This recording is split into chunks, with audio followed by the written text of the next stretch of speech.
All right. Well, good evening, everybody, or good morning whenever you're watching this. My name is N Aktipis. Once again, my pronouns are they, them. And today I will be talking about my Module 8 assignment, Leading with a Moral Compass. So let's start things off with a nice summary of what our references, our resources we're up to. So I'm just going to go through these point by point here. And so what we want to do with this activity was we really want to define what a moral compass is and what our own personal moral compasses are like. And moral compasses are the basis of character wrapped around ethics. So we've talked about ethics quite a bit already, about what we see as what's correct or what's wrong, or what we believe to be correct but is illegal, or what is illegal but we believe to be correct. All of that.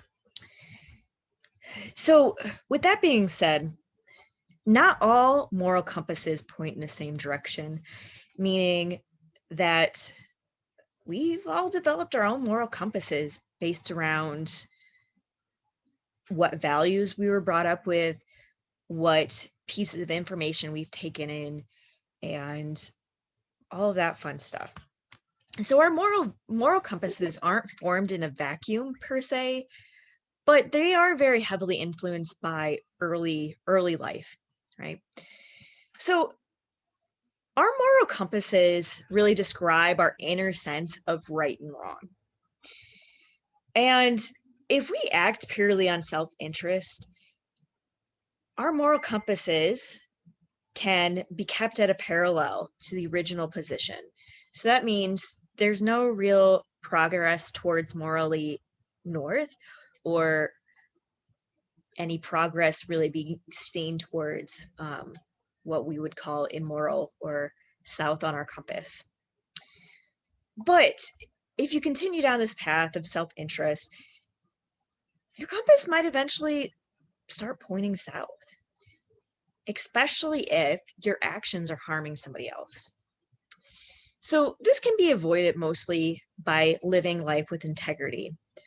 So having some sort of standards, knowing your ethics, and all of that good stuff. So this kind of all gets a little murky. So yeah, we've got our moral compass, and we often think that we are in control of every decision we make. But oftentimes, what our rationality is often based off of decisions our brain's already made. So your brain makes the choice for you, and then you rationalize it later, which can get a little hairy. But emotions in this way have evolved so humans can understand how to live in social groups. So we may all have somebody in mind that we find to be socially awkward or just does not mesh well within a certain social group. And that might just be because their moral compass is different than the ones we mesh with, right?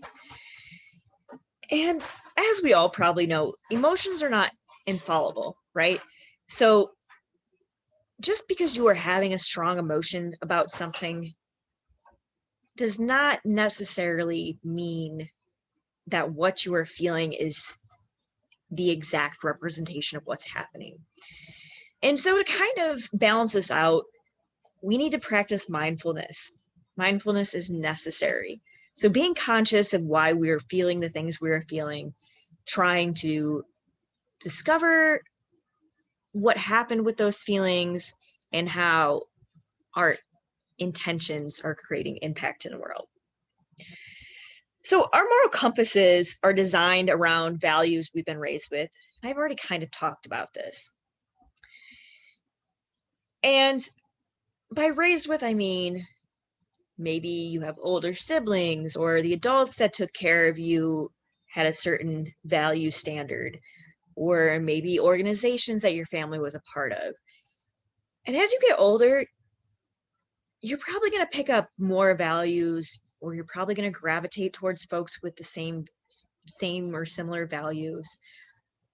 Or you might get more information and you might flip your values completely. But the big things are, when you're really thinking about your moral compass, is, are you able to put people first during your decision making? Are you able to treat everybody fairly? And do you know where your moral line is? We might also, like I said earlier, we might know those people that we just don't think have morals at all. It's that we just don't know where their moral line is. Everybody has a moral line, but it's not necessarily always obvious. So finally, when you're a leader, when we're leaders, our personal lives aren't really our personal lives anymore, right? They start to become everybody else's business. And honestly, it can be for the better or for the worse. So once you're thrust into the spotlight of somewhere, you might decide that, hey, like, this activity that I was doing in private doesn't actually morally mesh with what I'm trying to be up to now. So being able to gauge those things is sometimes called integrity reflex. So we're able to understand what we believe to be right and wrong, and we have a commitment to choosing what's right time and time again, not only while we're on the clock, but also off the clock, because whatever we're up to in our personal lives as leaders, it's going to come out for better or worse. It always does. So I'm one of those people that often thinks about their own moral compass. And I guess I don't necessarily always use the term moral compass, but I'm always thinking about my own personal values. And you'll see I try to label what I am up to in 3 different colors, like a nice little stoplight here. So I've got what I believe to be morally north, labeled in green. I've got what is questionable down here in this orange yellow thing going on here. And I've got what is I deem to be morally unacceptable down at the bottom here, or morally south. So my big 3 when it comes to morality is equity, justice, and compassion. So equity, meaning, at least where I'm coming from, that everybody is getting the resources that they need, not necessarily that all resources are spread out equally, because some folks need different resources than others. Some people come from a place of privilege, so they don't need the same resources as maybe somebody who is less privileged or comes from a place of lesser power. Compassion is being able to see those needs. So just because I might not have the same needs as somebody else, being able to recognize and have that empathy with somebody else and be like, okay, I see what you need. You have explicitly told me what you need. How can we work on getting what you need? And how can we bring equity into your life? And as far as justice goes, figuring out why those inequities happen in the first place and fixing or working towards building better structures, better institutions that will have fail safes to reduce and eventually, hopefully, eradicate equity problems later. So on my border here, I have complicity and microaggressions. So these are oftentimes things that I might not necessarily realize that I am doing and that I need to be conscious of, because these up here are my work towards my goals, what I'm focused on. But everybody has their days, right? Where you slip up, you're walking that parallel, and there's that gray area. So being complicit. So for a good example, breaking down, since this has been on a lot of people's minds more prominently lately, the breaking down of white solidarity, and to not excuse certain privileged behaviors because they've always happened, or excuse them as tradition, right? And so instead of standing by when somebody is making a horrible joke at the expense of somebody who is oppressed or underprivileged, stepping up out of that comfort zone and being like, no, that's can't be up to that, right? So being able to make my own personal self uncomfortable in a situation because I know that's going to lead more towards equity and justice. And by making myself uncomfortable, there is a remnant of compassion there as well. And then over here, we have microaggressions. So oftentimes, the way I think about this is microaggressions are learned behaviors, or the thought of, okay, well, I feel like I'm doing well. I think I'm being correct in what I'm up to, but not seeing the whole picture, such as, for example, how we ask somebody their pronouns. So instead of asking somebody their preferred pronouns, just asking somebody what their pronouns are, because their pronouns are not preferred, right? So if you identify as a cis human being, somebody who was biologically male or female at birth, and you continue to identify as your sex, your gender is your sex, your you don't have preferred pronouns, right? You would never be said, oh, well, I prefer to be called a female. Prefer to call a woman because I am a woman. You would say, oh, no, I am a woman. So saying to somebody who is genderqueer or non-binary or trans, saying, what are your preferred pronouns, is dismissive of their pronouns, right?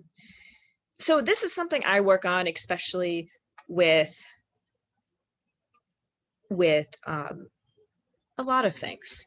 So if somebody corrects me or goes over something with me or says I need to educate myself on something because even though my intentions were well-meaning, it still came off as not great, I want to fix that so I can move back towards compassion, justice, and equity.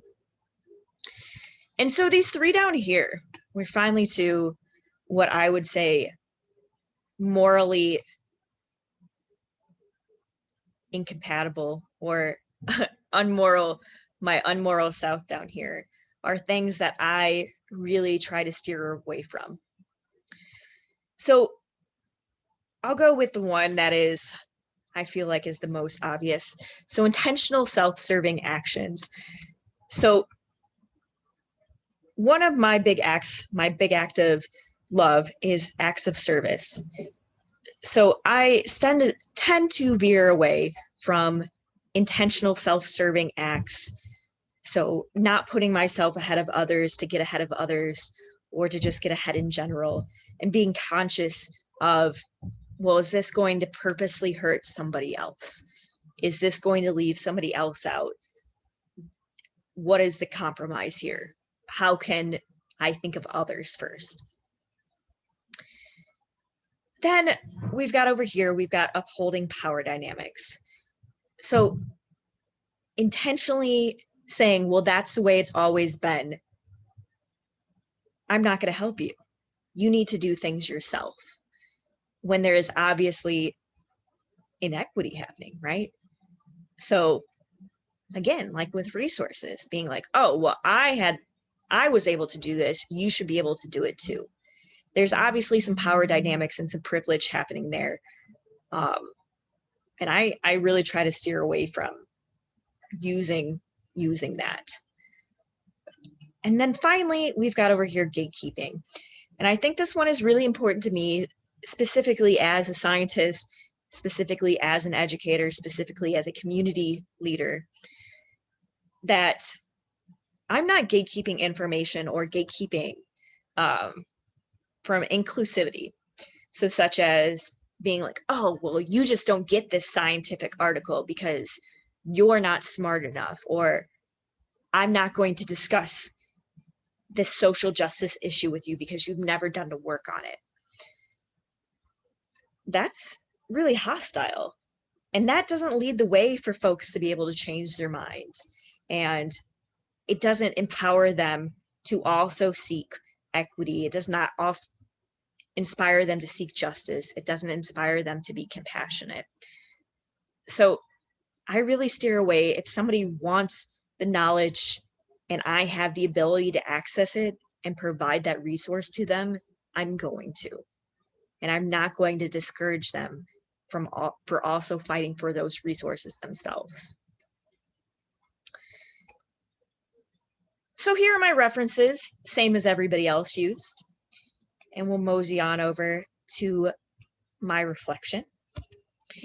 So for my standard correlation, I really talked about just how we defined what a moral compass was with these resources, how everybody has their own internal views and ethics that are exhibited through real world behaviors, and how we define our moral compass and our ability to recognize our own moral compass suggests some sort of mindfulness. So I think everybody has a moral compass, but it takes mindfulness to really recognize what is in your moral compass. And morality doesn't happen in a vacuum. And like I said, everybody has their own compass. They may point differently, but you're going to gravitate towards people probably with similar moral compasses. You might readjust yours, recalibrate it later on with the more information you get and who you interact with. So how I thought this was relevant, this assignment was relevant, was not everybody is aware of their moral compass, right? And I believe as a leader, you have an obligation to understand your moral compass. So if you've never thought about it before and you've taken a leadership role, now would be the time to start thinking about what your moral compass is, right? Because your moral compass is what's going to point you in the directions you go as a leader. And it's going to show that you act with integrity, to be able to recognize your own morals, to be able to use your morals throughout your whole life, not just your public life. And once you become a leader, your personal life isn't your personal life anymore.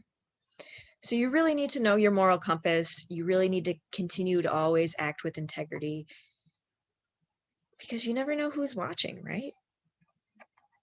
And then finally, while I was reflecting, I really thought about what I want to morally achieve. So the 3 that were in the green, those are what I work towards daily, that I have recognized multiple times, even outside of this assignment. And then secondly, what I need to take into consideration morally. So those 2 that you saw in the orangish yellow is, am I being complicit today? Am I committing a microaggression in how I'm talking to somebody? Because that's where I feel like I'm morally walking the line. And those are things that I need to keep in my forebrain, right? And then this assignment really helped me just think about, or really give towards what I find to be morally corrupt, such as gatekeeping, acting solely out of self-interest, and upholding power dynamics. And like I stated earlier, I think about these a lot anyways, but this helped me get a visualization of what I'm up to, what I need to consider, and what I find to be not appropriate. So that's what I've got. Thank you for listening, and have a good week.